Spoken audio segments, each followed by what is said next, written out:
Hey, welcome back to the Jeep guys. Hope you guys are doing well. My name's Ethan. If you haven't been to this channel before, I do talks about investing in cryptocurrency, high yield ETFs, becoming wealthy, all that kind of good stuff. So I'd love to have you be a part of the family. So please consider subscribing. Anyway, with my standard disclaimer, none of this is financial advice. I'm not a financial advisor. I hope you saw that video I put out about why I think financial advisors suck, and I think they do in general. I mean, I'm sure there's some good ones out there, but for the most part, yeah. Anyway, go back and watch that video. It was a rant video for sure. So in this video, I want to talk about the potential of a recession and what that could mean on your investments, for us in general, all that kind of stuff. I've been getting comments in my videos, people asking me to talk about this issue. People have brought it up as a concern. I've seen videos on YouTube where people are saying, hey, there's some flashing indicators that could indicate that a recession is a possibility for us. And it definitely is a possibility. I wanted to talk about some of the things that to keep in mind, some of the things that you should think about in terms of your investing right now, and how to structure your portfolio and all that kind of stuff in the event that we do have issues, and what happens if and when we do have one. Now, a recession is inevitable. They happen on cycles, right? Every couple of years we have one. It's not like we can prevent them from happening, really. They're just a natural part of the cycle of economics that we have in this world. So it's going to come, whether it's this year, next year, or 10 years from now, we're going to hit one. So what are some of the things that you can do to kind of protect yourself and take advantage of recessions? Because there are fire sales during recessions, man, and that's when you can really win out big. Let me talk about that first, actually, before I talk about the other issue I wanted to cover. So the good thing about a recession and a downturn, or major economic downturn of any kind anywhere, is that assets go on sale. It's like there's a fire sale. Everybody's thinking like the world is ending, the sky is falling, and everything drops in price in terms of what it costs to buy that asset. And that's when you can make out big time, right? But buy when there's blood in the streets. That's what the saying is: buy when there's blood in the streets, buy when other people are fearful. People are fearful when everything's crashing, when everything's down, when everything's depressed. That's when you buy. That's actually, by the way, that's right now, like, we are in crypto winter, right? We're in the bear market, and this is when you should be buying. It's in the crypto bear market when most people, got fearful of the crypto market. When it went down, they got out of it. They think it's a bad idea. This is when you should be getting in, because, man, things are going to rocket in like 16 months. But anyway, so everything goes on sale, and it's a great time if you've got cash on the side to be able to scoop up assets that are going to really benefit you in the long run. And for me, like, my favorites are dividend stocks and dividend ETFs that go on sale. So when recessions do come, when downturns do come, if you have cash to invest, either from your day job or from savings that you set aside for an opportunity fund almost, it's a really good time to pick up assets at a deep discount that can benefit you in the long run. So that's one part of it. The other thing I wanted to mention about a recession is kind of how to recession proof your portfolio, and some of the things that I've done. Like, I've talked in the videos that I've put out about how I structured my portfolio to give me some protection against downturns. So for example, my stage one investing is what I completed. I call stage one the investing stage, where I was building up my dividend portfolio to be able to cover my home expenses, my day-to-day life expenses, food, gas, insurance, all that kind of stuff. I wanted dividends to come in to basically become financially free and be able to retire if I wanted to.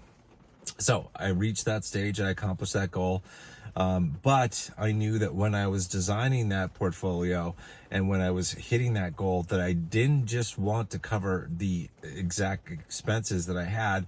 I wanted to go above and beyond that to account for downturns, economic recessions, and dividend cuts, all that kind of stuff, right? Because we've seen dividend cuts recently with like the yield max ETFs, and it's like if you're relying on 100% of your dividends and they have a cut, that's going to cut into your lifestyle. I didn't want to have a situation like that, so I designed my portfolio so I had at least twice, it's actually almost 2.5 times what I needed coming in dividends to cover my expenses. So in my situation, I needed or wanted about $450,000 coming in terms of after-tax distributions and dividends.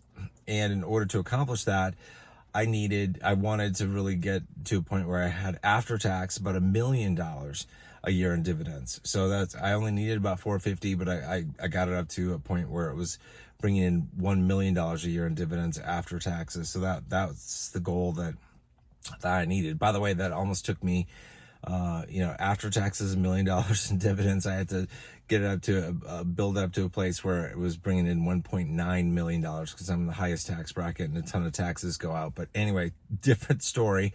I've talked about that in other videos. That's, anyway, just as an example, I wanted to give you that example because I think it's a good idea. Like if you need $100,000 a year and that's what you're relying on, make sure that you go above and beyond that. For example, the $200,000 or 250, or maybe only even 150, something that you feel comfortable with that gives you a buffer against dividend cuts, against economic recessions, all that kind of stuff, because that stuff is going to happen.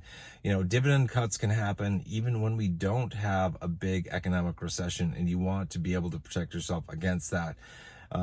You want that protection. Nobody can guarantee success in anything. It's like you need to cover your own butt, multiple times with multiple times the number of distributions and dividends that you think you're going to need just to make sure that you're actually going to be safe. That way, in good months and good years, you have extra capital to invest or to set aside for like an opportunity fund or emergency savings or whatever it is that you want. In the good years, in the good months, in the good quarters, you set aside that extra or you redeploy it and put your capital into other stocks or ETFs that you want, or other asset classes like cryptocurrency, gold, silver, etc., to basically hedge yourself against downturns.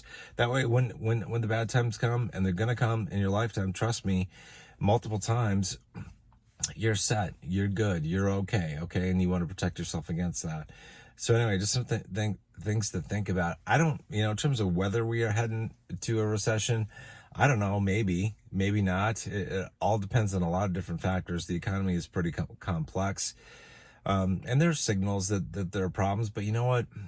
There have been signals for a long time that this country's economy should have collapsed a long time ago, just with our immense debt load and the money printing and all that kind of stuff. They're major problems. I'm surprised that we still have a functioning society, honestly, and that our dollar is still worth something, because it feels like it should be worthless.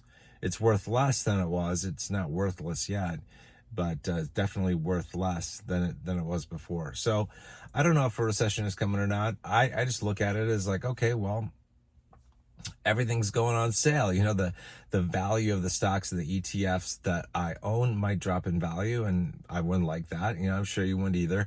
But at the same time, like, you can pick up, other ETFs and other stocks at deep discounted prices when a recession, comes in. So there's a really good side to it from being an investor.